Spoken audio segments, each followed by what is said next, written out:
ശബരിമല സ്വർണ്ണ കവർച്ചയിൽ അന്നത്തെ ദേവസ്വം മന്ത്രി കടകംപള്ളി സുരേന്ദ്രന്റെ വാദങ്ങൾ ഓരോന്നായി പൊളിയുകയാണ്. മുഖ്യപ്രതി ഉണ്ണികൃഷ്ണൻ പോറ്റിയുടെ വീട്ടിൽ പോയത് നിരവധി തവണയെന്ന് കണ്ടെത്തൽ. പോറ്റിയുടെ കുടുംബത്തിനൊപ്പമുള്ള പുതിയ ചിത്രമാണ് ഇപ്പോൾ പുറത്തുവരുന്നത്. ആർ രാജീവ് വിവരങ്ങളുമായി ചേരുകയാണ്. രാജീവ്, ആദ്യഘട്ടത്തിൽ ഈ കടകംപള്ളി സുരേന്ദ്രൻ പറഞ്ഞത് ഉണ്ണികൃഷ്ണൻ പോറ്റിയോ അതാരാണെന്ന് പോലും അറിയില്ല എന്നുള്ളതായിരുന്നു. അതിനുശേഷം പിന്നീട് ചിത്രങ്ങൾ ഓരോന്നായി പുറത്തു വന്ന ഘട്ടത്തിൽ പോറ്റി ഒരു അയ്യപ്പ ഭക്തനാണെന്നും ആ രീതിയിൽ ബംഗളൂരുവിൽ വെച്ചോ മറ്റോ ഒരു തവണ കണ്ടു എന്ന രീതിയിലുള്ള ചില പ്രതികരണം വന്നു. ഇതാ ഇപ്പോൾ പലതവണ കണ്ടു. പോറ്റിയുടെ വീട്ടിലെ ഒരു നിത്യ സന്ദർശകനായിരുന്നു മുൻ ദേവസ്വം മന്ത്രി അല്ലെങ്കിൽ CPM-ന്റെ മുതിർന്ന നേതാവായിട്ടുള്ള കടകംപള്ളി എന്ന് തെളിയിക്കുന്നതാണല്ലോ നമ്മൾ ഇപ്പോൾ ഈ സ്ക്രീനിൽ കാണിക്കുന്ന ചിത്രങ്ങൾ. പറയൂ രാജു.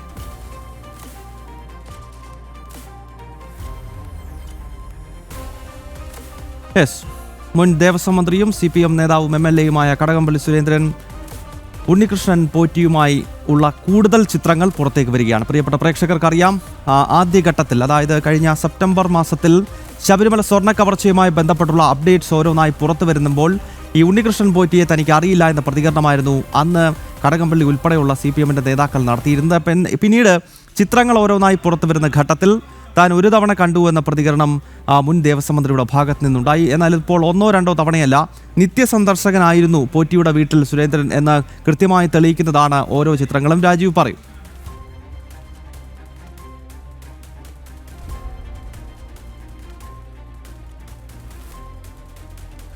ഗൗതം, മുൻ ദേവസ്വം മന്ത്രി കൂടിയായ കടകംപള്ളി സുരേന്ദ്രന്റെ വാദങ്ങൾ ഒന്നൊന്നായി പൊളിയുകയാണ്. ആദ്യഘട്ടത്തിൽ ഉണ്ണികൃഷ്ണൻ പോറ്റിയുമായുള്ള ചിത്രങ്ങൾ പുറത്തു വന്നപ്പോൾ അന്ന് കടകംപള്ളി സുരേന്ദ്രൻ പറഞ്ഞത് ഉണ്ണികൃഷ്ണൻ പോറ്റിയെ നേരിട്ട് തനിക്ക് പരിചയമില്ല, ശബരിമലയിലെ സ്പോൺസർ എന്ന നിലയിലുള്ള പരിചയം മാത്രമാണ് തനിക്കുള്ളത്, അല്ലാതെ ഉണ്ണികൃഷ്ണൻ പോറ്റിയുമായി യാതൊരു തരത്തിലുള്ള ബന്ധവും തനിക്കില്ല എന്നായിരുന്നു കടകംപള്ളി സുരേന്ദ്രന്റെ അന്നത്തെ അവകാശവാദം. പിന്നീട് ഇങ്ങോട്ട്, അതായത് പത്മകുമാറിനെ SIT കസ്റ്റഡിയിലെടുക്കുന്നു. തുടർന്നുള്ള ചോദ്യം ചെയ്യലിൽ പത്മകുമാർ നൽകിയ ഒരു സുപ്രധാനമായ മൊഴിയുണ്ട്. അതിൽ പ്രധാനമായും ചൂണ്ടിക്കാണിച്ചിരിക്കുന്നത് ഈ ശബരിമലയിലേക്ക് വേണ്ട സഹായങ്ങൾ ചെയ്തു നൽകാൻ ഉണ്ണികൃഷ്ണൻ പോറ്റിക്ക് എല്ലാ ഒത്താശയും ചെയ്തു കൊടുത്തത് ദേവസ്വം മന്ത്രിയായിരുന്ന കടകംപള്ളി സുരേന്ദ്രനാണ് എന്നാണ്. അതായത് ഈ ശബരിമലയിലെ പ്രധാന സ്പോൺസറായി ഉണ്ണികൃഷ്ണൻ പോറ്റിയെ പരിഗണിക്കുന്നതിനുള്ള ശുപാർശ അന്ന് ദേവസ്വം മന്ത്രിയായിരുന്ന കടകംപള്ളി സുരേന്ദ്രൻ നൽകിയിരുന്നു എന്ന പ്രധാനമായും പത്മകുമാർ മൊഴി നൽകിയിരുന്നു. ഈ മൊഴിയുടെ കൂടി അടിസ്ഥാനത്തിലായിരുന്നു പ്രത്യേക അന്വേഷണ സംഘം പിന്നീട് മുന്നോട്ട് പോയത്. ഇതിനുശേഷവും കടകംപള്ളി സുരേന്ദ്രൻ്റെ മൊഴിയെടുത്തപ്പോഴും അദ്ദേഹം പറഞ്ഞത് ഉണ്ണികൃഷ്ണൻ പോറ്റിയുമായി തനിക്ക് അത്തരത്തിലുള്ള ബന്ധങ്ങളൊന്നുമില്ല,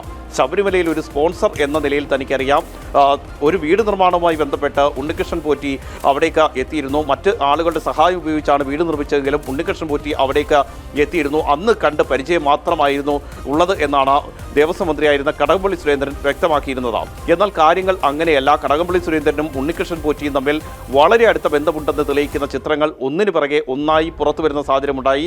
ഈ ഘട്ടത്തിൽ പഴയ വാദങ്ങളിൽ നിന്ന് അദ്ദേഹം മാറുകയായിരുന്നു. അദ്ദേഹം പറഞ്ഞത് ഉണ്ണികൃഷ്ണൻ പോറ്റിയുടെ വീട്ടിൽ താൻ പോയിട്ടുണ്ട്, അത് ഒരു തവണയാണ് പോയത്, അവിടെ ഒരു ചടങ്ങിൽ പങ്കെടുക്കുന്നതിന് വേണ്ടി താൻ പോയി എന്നായിരുന്നു കടകംപള്ളി സുരേന്ദ്രൻ പിന്നീട് പറഞ്ഞത്.